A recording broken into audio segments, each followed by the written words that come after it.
Mukhang may dahilan na naman para magbunyi ang mga die-hard Kathleen shippers ni na Kathryn Bernardo at Alden Richard. Isang teaser video kasi mula sa clothing brand na in-endorse ni Kathryn ang nagbigay ng matinding kilig vibes matapos mapansin ng mga fan ang isang silhouette na kamukhang kamukha ni Alden. Kaya naman agad itong napuno ng tags at praises mula sa Kathleen supporters. Hindi mapigilan ng mga fan na mag-speculate baka nga raw magkakaroon na ng bagong endorsement together ang Kathleen. Imagine Kathryn at Alden sa isang billboard, talagang nakakakilig. Hanggang ngayon ay wala pang official confirmation mula sa brand kung si Alden nga yun. Pero sabi ng mga fans, they're not even trying to hide.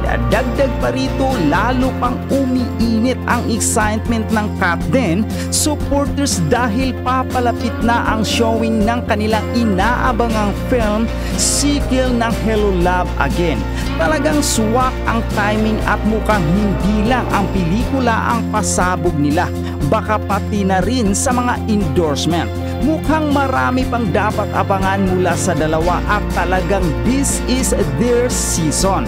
Ano pa kaya ang susunod? Nakita mo na ba yung schedule nila? Yung mga pupuntahan nilang mga lugar, no? Ang dami talaga. Hindi lang dito sa hindi lang nga dito sa Pilipinas kundi sa ibang bansa pa rin. Siyempre, 'di ba, kinakailangan mag personal appearance yung mga yan para dun sa mga umaasang makita sila ng personal. Paano kaya yung mga nagre-request pa ng black screening na makikita sila? Sa tingin mo ikaw, pag nagpa-black screening ka, mapagbibigyan ka ba ng Kathleen or ni Alden? Mga Kathleen for sure. Pero yung si Kathleen, si Kathryn at saka si Alden, medyo malabo.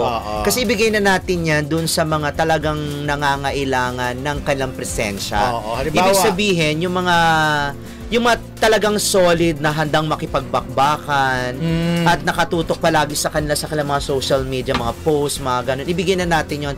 Kasi tayo naman, anytime, pwede naman nating makita ang Kathleen.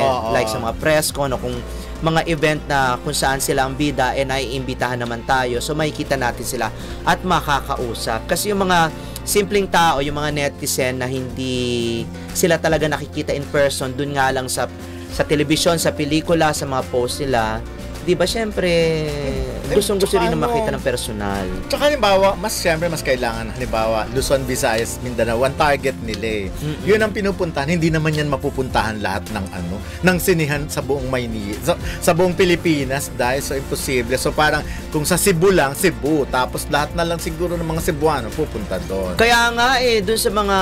Kaya ang swerte nito, yung sa October 5, di ba? Ano sa ba yun ulit? Sa Santa Rosa, Laguna, sa may Robinsons. Ang swerte ng kick-off doon talaga. VIP naman yun, bilang naman yun. Well, nako, for sure. Mukhang tahimik na, kumbaga parang sold out na yata. Tsaka nagpapakita na ng ticket yung mga nakabili. Meron na talaga sila. Yabang-yabangan na sila, na nauna na sila.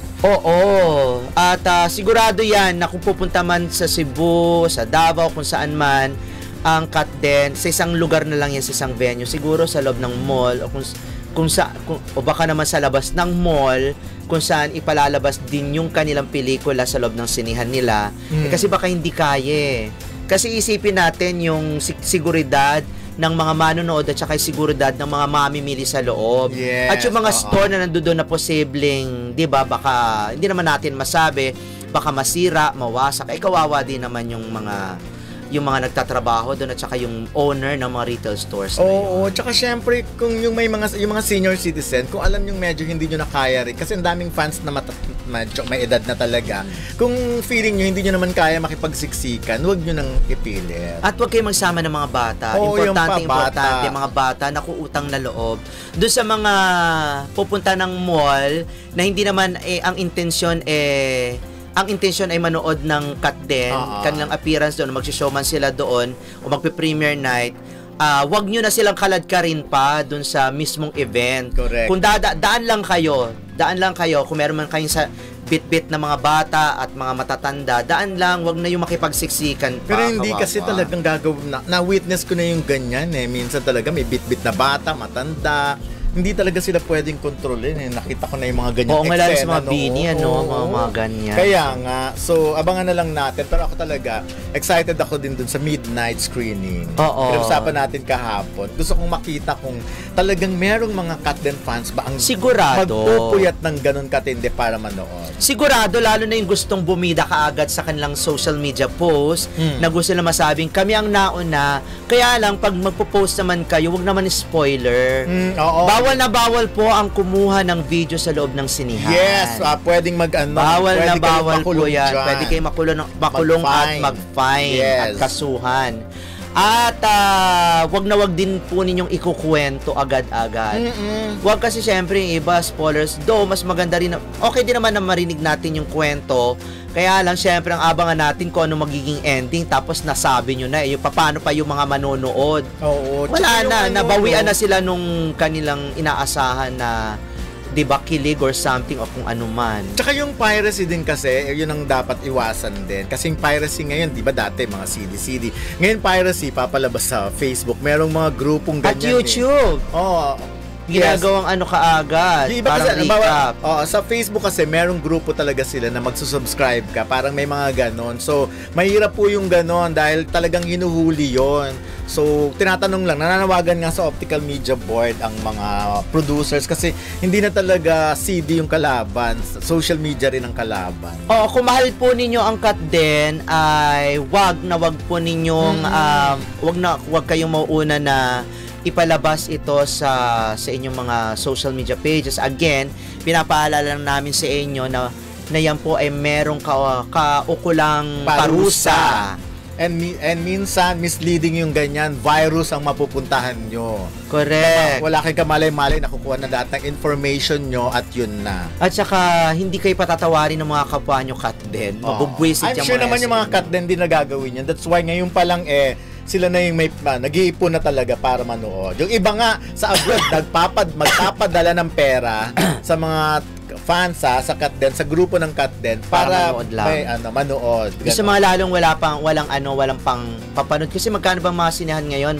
Depende pa sa 300, 380, mga ganon. Meron pang 400, depende pa kung anong 500. 500. Si mga ganon. I'm sure yung mga midnight screening mas mahal ang ang bayad. Correct. Kasi meron pang midnight snack. Correct. Ayun nga, may palafang doon. Tapos palafang. meron kayo. Tsaka syempre, extra effort yun for aircon. Bubuksan yung ganyan. May tao ng ganung oras. Kaya yung sa mga OFW na gusto magpadala sa mga Katden, make sure na sa mga kasama Katden nila, make sure na hindi nyo idadaan kay Ray Pumaloy po yung padala nyo.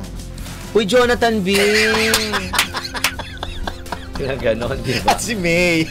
Si May. Ito Ayun.